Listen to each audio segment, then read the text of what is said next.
प्यारे बच्चों, सुप्रभात।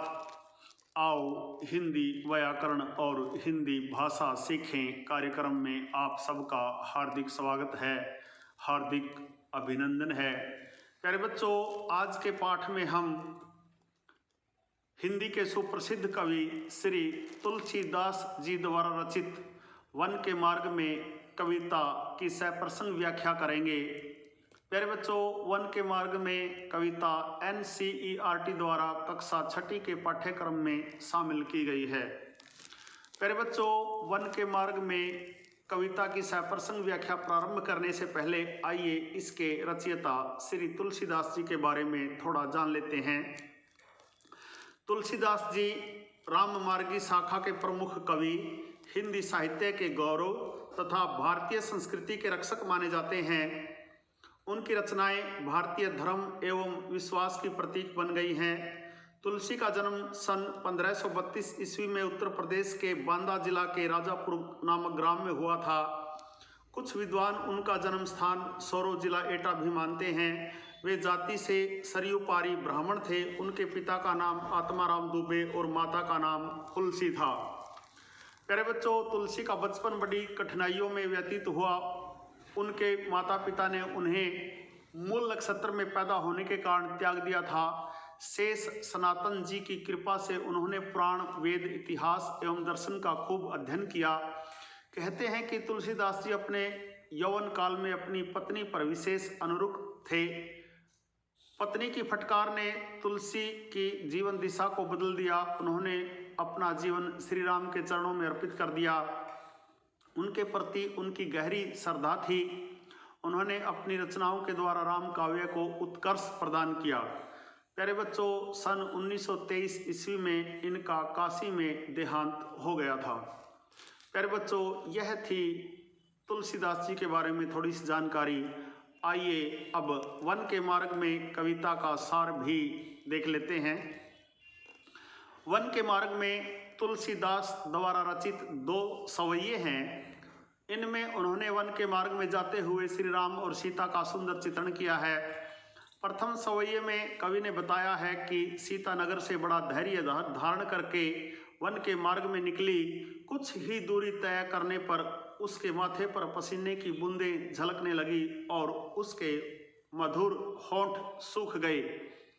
वह अधीर होकर अपने पति श्री राम से पूछती है कि अभी उन्हें कितनी दूर और चलना है तथा वे कुटिया कहाँ बनाएंगे। श्री राम जब अपनी पत्नी की ऐसी व्याकुलता देखते हैं तो उनकी आंखों में आंसू आ जाते हैं। प्यारे बच्चों, दूसरे सवैये में कवि ने श्री राम और सीता के आपसी प्रेम का सुंदर चित्रण किया है। सीता श्री राम से कहती है कि लक्ष्मण जल लेने के लिए गया है, वह तो बालक ही है, अतः उसे देर लग जाएगी। आप कुछ देर छाया में खड़े होकर आराम कीजिए, मैं आपका पसीना पोंछकर हवा करती हूँ और गर्म रेत से तपे हुए आपके पाँव को धो देती हूँ। श्री राम अपनी पत्नी के ऐसे वचनों को सुनकर और उसे व्याकुल समझकर बहुत देर तक पाँव में गड्ढे कांटे निकालते रहे। अपने पति के हृदय में अपने प्रति प्रेम को देखकर सीता का शरीर पुलकित हो उठा और उसकी आंखों में आंसू बहने लगे। प्यारे बच्चों, यह था वन के मार्ग में कविता का सार। आइए अब इस कविता के सवैयों की सप्रसंग व्याख्या सीखते हैं। पुरतै निकसी रघुबीर बधू, धरी धीर दये मग में डग दुवई, झलकी भरी भाल कनी जलकी, पुट सुखी गए मधुराधर वई, फिरी बुझती है चलनो अब केतिक, पर्ण कुटी करी हो कित हवे, तिये की लखी आतुरता पिए की, आँखियाँ अति चारू चली जल चुए। प्यारे बच्चों, आप प्रश्न में लिखेंगे, प्रस्तुत पंक्तियां हमारी पाठ्य पुस्तक वसंत की वन के मार्ग में कविता से ली गई है। इसके कवि तुलसीदास जी हैं। इन पंक्तियों में उन्होंने वन के मार्ग में चलने से दुखी सीता के बारे में बताया है। पुरतै निकसी रघुबीर बधू, धरी दीर दये डग में डग दवे। पुरतै निकसी रघुबीर बधू, धरी धीर दये मग में डग दोए, झलकी भरी भाल कनी जल की पुट सूखी गए मधुराधर वै। प्यारे बच्चों, पुर का अर्थ होता है नगर, निकसी निकली, बधू बहू, धरी धारण करके, धीर धैर्य, दये रखना, मग रास्ता, डग कदम, द्वय दो, झलकी दिखाई दी, भाल मस्तक, कनी बूंदे, पुट होंठ। प्यारे बच्चों, प्रस्तुत सवैये में तुलसीदास जी कहते हैं कि श्री रामचंद्र जी की पत्नी सीता नगर से वन के मार्ग में बहुत धैर्य धारण करके निकली। पुरतै निकसी, नगर से निकली, रघुबीर बधू अर्थात श्री राम की धर्मपत्नी सीता, धरी धीर धैर्य धारण करके, दय मग में डग दोए, रास्ते में 2 ही कदम रखे थे। आप इसको इस प्रकार समझिए। तुलसीदास जी कहते हैं कि श्री राम की पत्नी सीता नगर से वन के मार्ग में बहुत धैर्य धारण करके निकली। वन के मार्ग में अभी वह 2 कदम ही चली थी कि झलकी भरी भाल कनी जल की, पुट सूखी गए मधुराधर वै। प्यारे बच्चों, वन के मार्ग में अभी वह 2 कदम ही चली थी कि उसके माथे पर पसीने की बूंदें झलकने लगी। पुट सूखी गए मधुराधर वै, उसके मधुर होंठ भी सूख गए। प्यारे बच्चों, तुलसीदास जी इन पंक्तियों में कहते हैं कि श्री रामचंद्र जी की पत्नी सीता नगर से वन के मार्ग में बहुत धैर्य धारण करके निकली। वन के मार्ग में अभी वह 2 कदम ही चली थी कि उसके माथे पर पसीने की बूंदें झलकने लगी, उसके मधुर होंठ भी सूख गए। फिरी बूझती है चलनो अब केतिक, पर्ण कुटी करी हो कित हवे। प्यारे बच्चों, आगे सीता जी श्री राम से पूछती हैं कि अभी कितनी दूर और चलना है। फिरी बूझती है, उसके बाद उसने अर्थात सीता जी ने श्री राम से पूछा कि अभी कितनी दूर और चलना है। पर्ण कुटी करी हो किते हवे। आप पर्णकुटी पत्तों की कुटिया, पर्णकुटी पत्तों की कुटिया, आप पत्तों से बनने वाली कुटिया कहाँ बनाएंगे। तिये की लखी आतुरता पिए की, आँखियाँ अति चारू चली जल चुए। तिये पत्नी। प्यारे बच्चों, अपनी धर्मपत्नी सीता की ऐसी व्याकुलता देखकर श्री राम की सुंदर आंखों से आंसू बहने लगे। मेरे बच्चों, इसका सरलार्थ एक बार फिर देख लीजिए। पुरतै निकसी रघुबीर बधू, धरी धीर दये डग में। पुरतै निकसी रघुबीर बधू, धरी धीर दये मग में डग दवे, झलकी भरी भाल कनी जल की, पुट सूखी गए मधुराधर वै। प्यारे बच्चों, तुलसीदास जी कहते हैं कि श्री राम की पत्नी सीता नगर से वन के मार्ग में बहुत धैर्य धारण करके निकली। वन के मार्ग में अभी 2 कदम ही चली थी कि उसके माथे पर पसीने की बूंदें झलकने लगी, उसके मधुर होंठ भी सूख गए। फिर बूझती है चलनो अब केतिक, पर्ण कुटी करी हो कित होए, तिये की लखिया तूरता पिए की, आँखियाँ आती चारू चली जल चोए।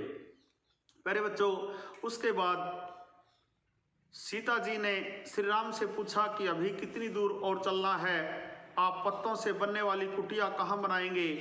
सीता की ऐसी व्याकुलता देखकर श्री राम की सुंदर आंखों से आंसू बहने लगे।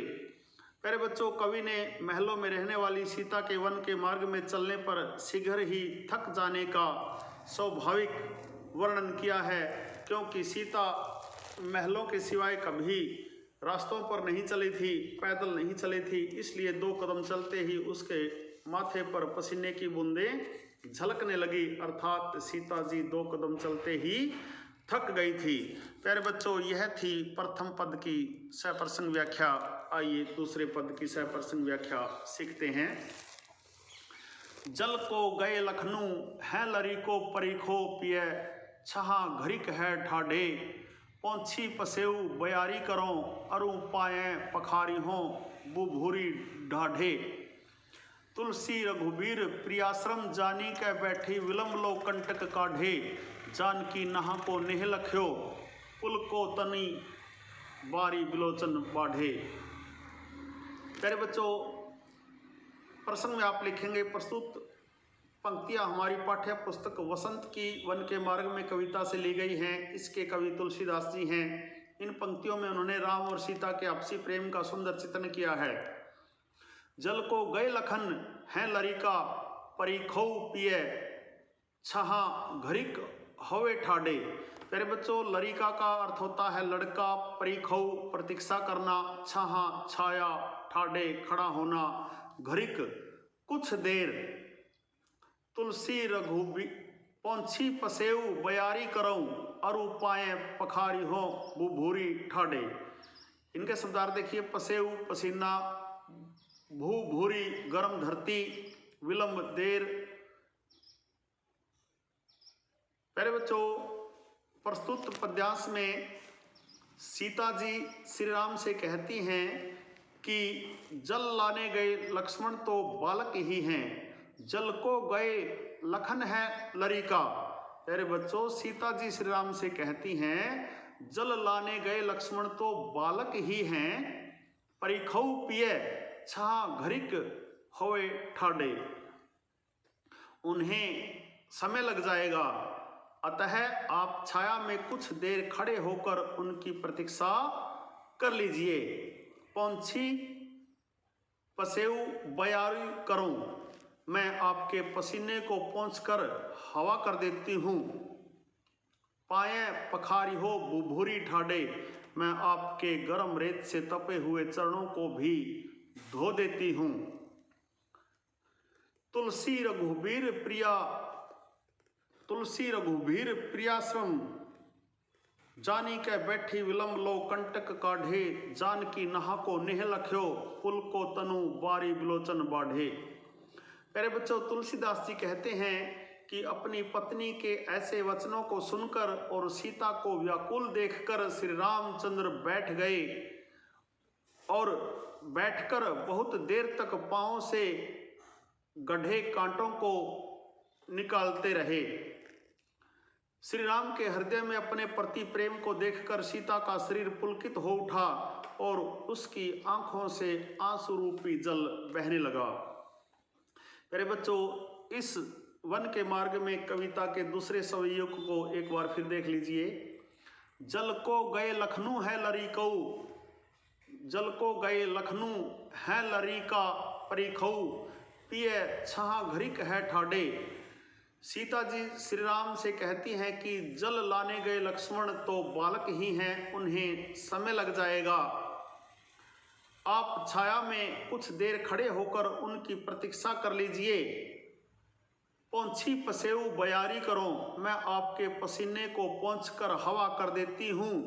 अरु पाए पखारी हों भू भूरी डाढ़े, मैं आपके गर्म रेत से तपे हुए चरणों को भी धो देती हूँ। तुलसी रघुबीर प्रियाश्रम जानी कै बैठी, विलम्ब लो कंटक काढ़े। प्यारे बच्चों, आगे तुलसीदास जी कहते हैं कि अपनी पत्नी के ऐसे वचनों को सुनकर और सीता को व्याकुल देखकर श्री रामचंद्र बैठकर बहुत देर तक पांव से गड्ढे कांटों को निकालते रहे। जानकी नहा को नेह लख्यो, पुलको तनु बारी बिलोचन बाढ़े। श्री राम के हृदय में जानकी अर्थात सीता, जानकी सीता, श्री राम के हृदय में अपने प्रति प्रेम को देखकर सीता का शरीर पुलकित हो उठा और उसकी आंखों से आंसू रूपी जल बहने लगा। प्यारे बच्चों, कवि ने श्री राम और सीता के प्रेम पूर्ण वार्तालाप का यहाँ सुंदर चित्रण किया है। प्यारे बच्चों, यह थी वन के मार्ग में कविता की सप्रसंग व्याख्या। आशा है आपको अच्छी प्रकार से समझ में आई होगी। प्यारे बच्चों, वन के मार्ग में कविता की सप्रसंग व्याख्या, कवि परिचय और कविता का सार यदि आपको अच्छी प्रकार से समझ में आए तो आप इस वीडियो को लाइक, कमेंट और ज़्यादा से ज़्यादा शेयर ज़रूर करें ताकि आपके जैसे अन्य विद्यार्थियों का भी भला हो सके।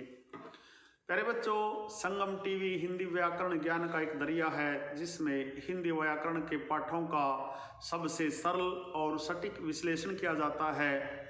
प्यारे बच्चों, यदि आप वास्तव में गंभीरता के साथ हिंदी व्याकरण और हिंदी भाषा को सीखना चाहते हैं, प्रेरणादायक हिंदी कविताएं, कहानियां और प्रसंग भी सुनना चाहते हैं, आप मेरे YouTube चैनल संगम टीवी हिंदी व्याकरण को सब्सक्राइब जरूर करें और वीडियो पर दिए बेल आइकन को जरूर दबाएं ताकि संगम टीवी हिंदी व्याकरण पर पढ़ाए जाने वाले पाठों का सबसे सरल और सटीक विश्लेषण YouTube पर अपलोड होते ही उसका नोटिफिकेशन सबसे पहले आपके पास पहुंचे।